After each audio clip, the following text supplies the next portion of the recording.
हर हर महादेव, जय भोलेनाथ। दोस्तों, आपके अपने चैनल राधे श्याम में आपका बहुत बहुत स्वागत है। तो आज की वीडियो में आप सुनेंगे बृहस्पति त्रयोदशी व्रत की कथा, यानी गुरु प्रदोष व्रत की कथा, जो कि 10 अप्रैल को रखा जा रहा है। तो चलिए कथा का प्रारंभ करते हैं। बृहस्पति त्रयोदशी व्रत कथा इस प्रकार है कि एक बार इंद्र और वृत्रासुर में घनघोर युद्ध हुआ।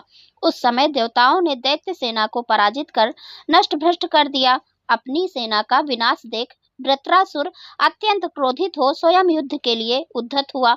मायावी असुर ने आसुरी माया से भयंकर विकराल रूप धारण किया। उसके स्वरूप को देखकर इंद्रादिक सब देवताओं ने इंद्र के परामर्श से परम गुरु बृहस्पति जी का आवाहन किया। गुरु तत्काल आकर कहने लगे, हे देवेंद्र, अब तुम वृत्रासुर की कथा ध्यान मग्न होकर सुनो। वृत्रासुर पहले बड़ा तपस्वी कर्मनिष्ठ था। इसने गंधर्व पर्वत पर उग्र तप करके शिव जी को प्रसन्न किया था। पूर्व समय में यह चित्ररथ नाम का राजा था। तुम्हारे समीपस्थ जो सुरम्य वन है वह इसी का राज्य था। अब साधु प्रवृत्ति विचारवान महात्मा उसमें आनंद लेते हैं। वह भगवान के दर्शन की अनुपम भूमि है। एक समय चित्ररथ स्वेच्छा से कैलाश पर्वत पर चला गया। भगवान का स्वरूप और वामंग में जगदम्बा को विराजमान देख चित्ररथ हंसा और हाथ जोड़कर शिव जी से बोला, हे शिव शंकर, हे प्रभु, हम मनुष्य माया मोहित हो विषयों में फंसे रहने के कारण स्त्रियों के वशीभूत रहते हैं, किंतु देवलोक में ऐसा दृष्टिगोचर नहीं हुआ कि स्त्री का आलिंगन कर कोई सभा में बैठे। चित्ररथ के वचन सुनकर सर्वव्यापी भगवान शंकर हंसकर बोले कि हे राजन, मेरा व्यवहारिक दृष्टिकोण पृथक है। मैंने मृत्युदाता कालकूट महाविष का पान किया है, फिर भी तुम साधारण जनों की भांति मेरी हंसी उड़ाते हो। तभी पार्वती क्रोधित होकर चित्ररथ की ओर देखती हुई कहने लगी, ओ दुष्ट, तूने सर्वव्यापी महेश्वर के साथ मेरी भी हंसी उड़ाई है। तुझे अपने कर्मों का फल भोगना पड़ेगा। अरे मूर्खराज, तू अति चतुर है, अतएव मैं तुझे ऐसी शिक्षा दूंगी कि फिर तू ऐसा दुस्साहस कभी नहीं करेगा। अब तू दैत्य स्वरूप धारण कर विमान से नीचे गिर जा।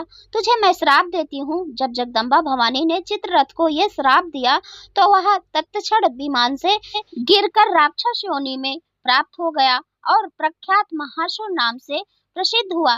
त्वष्टा नामक ऋषि ने उसे श्रेष्ठ तप से उत्पन्न किया और अब वही वृत्रासुर ब्रह्मचर्य पूर्वक रहकर शिव भक्ति में लीन है। इस कारण तुम उसे जीत नहीं सकते। अतएव मेरे परामर्श से यह प्रदोष व्रत करो, जिससे महाबलशाली दैत्य पर विजय प्राप्त कर सको। गुरुदेव के वचनों को सुनकर सब देवता प्रसन्न हुए और गुरुवार त्रयोदशी प्रदोष व्रत विधि विधान से किया एवं राक्षस वृत्रासुर पर विजय प्राप्त कर इंद्रदेव सुख पूर्वक रहने लगे। बोलो उमापति महादेव की जय। तो दोस्तों, इसी के साथ कथा संपन्न हुई। और दोस्तों, ऐसे पुराणों में लिखा है कि त्रयोदशी प्रदोष का व्रत करने वाला मनुष्य सदा सुखी रहता है, उसके संपूर्ण पापों का नाश हो जाता है इस व्रत को करने से। इस व्रत के करने से विधवा स्त्री को धर्म की प्राप्ति होती है और सुहागन नारियों का सुहाग सदा अटल रहता है, बंदी कारागार से छूट जाता है। जो स्त्री पुरुष जिस कामना को लेकर इस व्रत को करते हैं, उनकी सभी मनोकामनाएं देवाधिदेव महादेव पूरी करते हैं। सूत जी कहते हैं, त्रयोदशी का व्रत करने वाले को 100 गायों के दान का फल प्राप्त होता है। इस व्रत को जो विधि विधान से करता है उसके सभी दुख दूर हो जाते हैं। प्रदोष व्रत करने वाले लोगों को 11 त्रयोदशी या पूरे साल की 26 त्रयोदशी पूर्ण करने के बाद उद्यापन करना चाहिए। तो एक बार प्रेम से बोलिए उमापति महादेव की जय। तो दोस्तों, ये थी आज की वीडियो। यदि यह वीडियो आपको अच्छी लगी हो तो लाइक कीजिए, शेयर कीजिए और चैनल को भी सब्सक्राइब जरूर करें। यदि आपने सब्सक्राइब करके रखा है तो आपका बहुत बहुत आभार, और यदि आपने नहीं किया है तो जरूर कर लीजिए। अब मैं मिलती हूँ अगले वीडियो में। तब तक के लिए हर हर महादेव।